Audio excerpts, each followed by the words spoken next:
We're gonna go back to cat-cow, but we're gonna do inverted palm. All right, if you have limited mobility, just go ahead and bring the hands back and repeat it again. But this is definitely one, especially in snowboarding.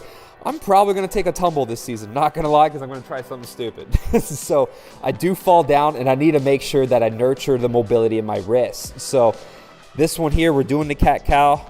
We're gonna go on the cow, and we're gonna drop down in the cat.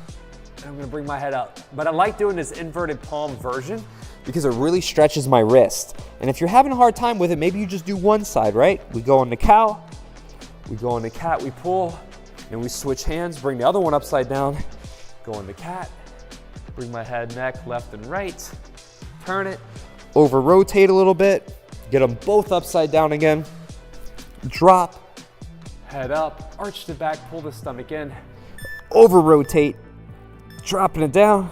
All right,